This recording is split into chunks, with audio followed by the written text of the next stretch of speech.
13వ సర్గము సీతాదేవిని బలాత్కారముగా అనుభవింపుము అని మహాపార్శ్వుడు రావణనకు తెలుపుట, అంతట దశగ్రీవుడు తనకు బ్రహ్మ ఇచ్చిన శాపమును ప్రస్తావించుట, ఇంకను కొన్ని ప్రగల్భవచనములను పలుకుట.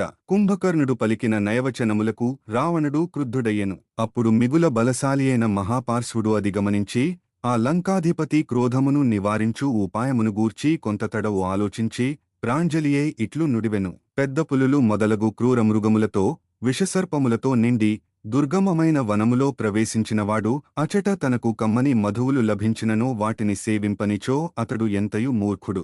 ఓ శత్రుసూదన, ముల్లోకములకును నీవే ప్రభుడవు. నిన్ను శాసింపగలవాడు మరియొకడు లేనేలేడు. కనుక శత్రువులను నీ పాదములతో అణగద్రొక్కి విదేహ రాజకుమారియైన సీతతో క్రీడింపుము. కోడి పుంజువలే ప్రవర్తించుచు బలాత్కారముతో సీతను ఆక్రమించుము. కోడి పెట్టకు ఇష్టము లేకున్నను పుంజు దానిని బలవంతముగా ఆక్రమించి రమించును. ఆ విధముగా నీవు పదే పదే ఆక్రమించుచూ ఆమెను అనుభవింపుము. అట్లు నీ కోరిక తీరిన పిమ్మట ఎట్టి ఆపదలు భయము ఎదురైనను వాటినన్నింటినీ నీవు సమర్థముగా ఎదుర్కొనగలవు. అవి నిన్ను ఏమీయూ చేయజాలవు. ఇంద్రుడు తన వజ్రాయుధమును చేబూని రణరంగమున ఎదురుగా నిల్చినను మహాబలశాలులైన కుంభకర్ణుడు ఇంద్రజిత్తు మా అండదండలతో అతనిని చిత్తుగా వింపగలరు. నీతికుశలులు పేర్కొనిన చతురుపాయములలో సామధాన భేదోపాయములను ప్రక్కనబెట్టి ప్రస్తుతము దండోపాయముతో కార్యసిద్ధికి పూనుకొనుట యుక్తము అని నా అభిప్రాయము. మహాపరాక్రమశాలి, లంకానగర పరిసరములకు చేరియున్న నీ శత్రువులను అందరినీ మాశస్త్ర ప్రయోగములతోనే నిగ్రహింపగలము. ఇందులకు సందేహము లేదు. మహాపార్శ్వుడు ఇట్లు పలికిన పిమ్మట ఆ లంకేశ్వరుడు అతని మాటలను మెచ్చుకొనుచు ఇట్లు వచించెను. ఓ మహాపార్శ్య, చాలా కాలము క్రిందట నాకు ఒక చిన్న సంఘటనము జరిగియున్నది. ఆ రహస్య విషయమును ఇప్పుడు నీకు తెలిపెదను, శ్రద్ధగా ఆలకింపుము. బ్రహ్మదేవుని అనుగ్రహమును పొందుటకై పుంజిక స్థలైను అప్సరస అగ్నిజ్వాలవలె మెరయుచు ఆకాశమున సాగిపోవుచుండగా నేను ఆమెను చూచితిని. అప్పుడామె నాకు భయపడి మబ్బుల చాటున దాగికొనుచు వెళ్ళుచుండెను.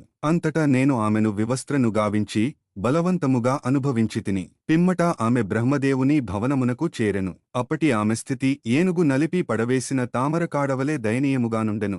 నా వలన ఆమెకు పట్టిన దుర్గతిని గూర్చి బ్రహ్మదేవునకు తెలిసియుండునని నేను తలంతును. అందువలననే కాబోలు ఆ బ్రహ్మకుపితుడై నాతో ఇట్లు నుడివెను. రావణ, ఈ క్షణము నుండి నీవు పరస్త్రీని బలవంతముగా అనుభవించినచో వెంటనే నీ శిరస్సు 100 ముక్కలగుట తథ్యము. నీ శిరస్సులు ముక్కలు ముక్కలైపోవుట నిజము. బ్రహ్మదేవుడు పెట్టిన ఆ శాపమునకు ఎంతయు భీతిల్లి విదేహరాజకుమారియైన సీతను బలవంతముగా అనుభవించుటకు పూనుకొనుటలేదు. నేను సముద్రునివలే మహాశక్తిమంతుడను. నా గమనము వాయువేగముతో సమానము.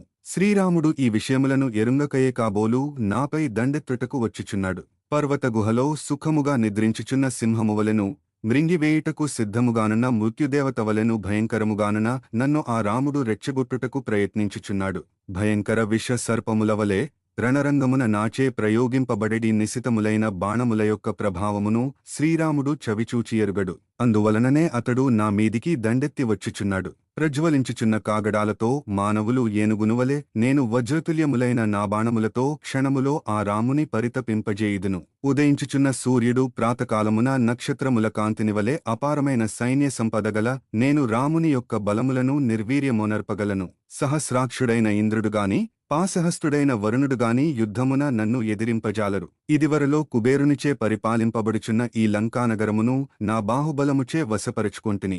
వాల్మీకి మహర్షి విరచితమై ఆదికావ్యమైన శ్రీమద్ రామాయణమునందలి యుద్ధకాండమునందు ఇది 13వ సర్గము.